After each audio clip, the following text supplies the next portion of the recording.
Welcome to Foodie Lounge, present to you by indiaintracts.com and Suleka.com. Myself, Levin Johnson, and I've got Arjun here to assist.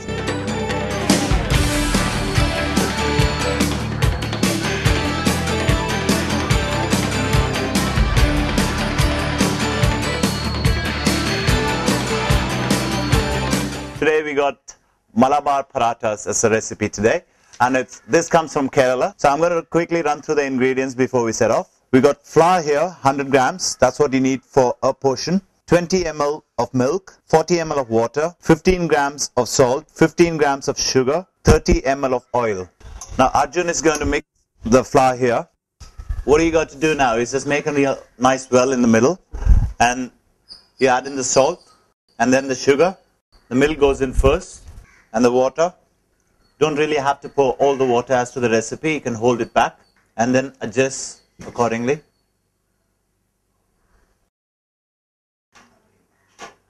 Ideally, a surface like a marble surface or a stainless steel is perfect to make Malabar Parathas. It's going to be much more easy and convenient for you to knead the dough here. And you really need to have a soft dough. So you'll have to work on it for at least 4 to 5 minutes. Keep dusting it with flour to get the right consistency here. Just when you think that it's just nice and soft, you could just get a feel of it. See how soft it needs to be. Not too hard at all. If you follow the recipe, you'll just get it right. But you could always adjust with a bit of flour. So just make sure you just have a bit of oil just spread on the marble and then a bit on the top. And then cover it with a nice white clean cloth and let it to rest for the next 5 to 10 minutes. It's been resting for the last 5 minutes now, and you could just feel it again. It's just nice and soft, and knead it one more time. This is the ideal way to portion it now. You just cut it into pieces. And each roundels that you're trying to make is around 70 to 80 grams.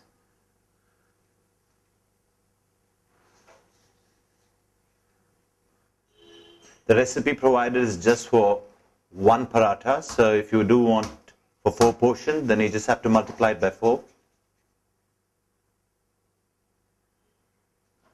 Once you got evenly the roundels all set up, you get it on a tray or leave it on the marble, and then just apply oil again, and then put the cloth back again, and leave it for another 2 minutes. You have to let the dough rest. This is an absolute must, so that it can get very elastic when you actually try to spread it with a rolling pin.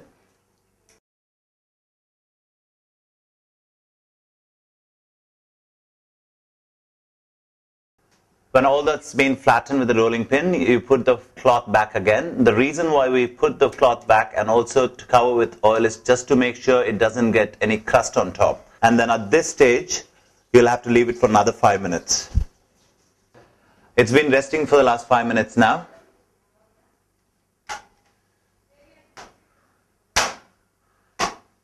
And just watch the movement. You'll have to hold it. You're going to do it very slowly now.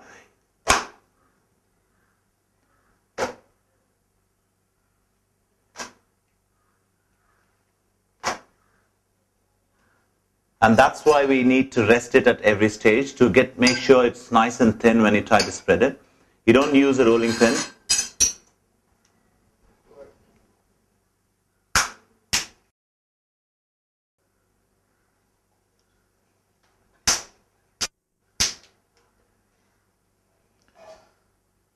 And the thinner it gets, the flakier it gets. So it's absolute must to make sure that it spreads out beautifully, and then out of each, you end up making 2 parathas. We've finished with the dough now, so it's an absolute must. If you could see that how beautifully the flakes have come up. And this is what makes the Malabar Paratha such a specialty, and it's such a delicacy. And needs to be covered again for another 5 minutes here.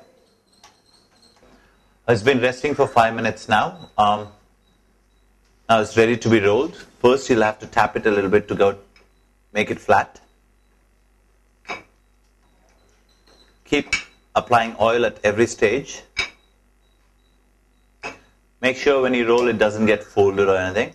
So just flatten it, just roll the pin gently.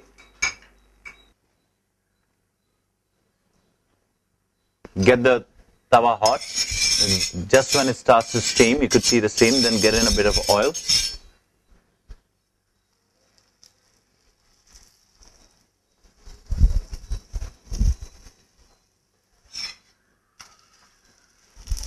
Try not to flip it too many times.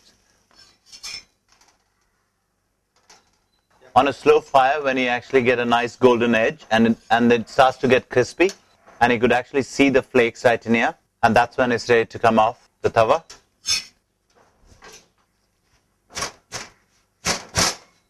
And this is what you actually do to make sure the flakes come out, and that's what makes it a delicacy of Malabar, and that's the Malabar Paratha ready to be served.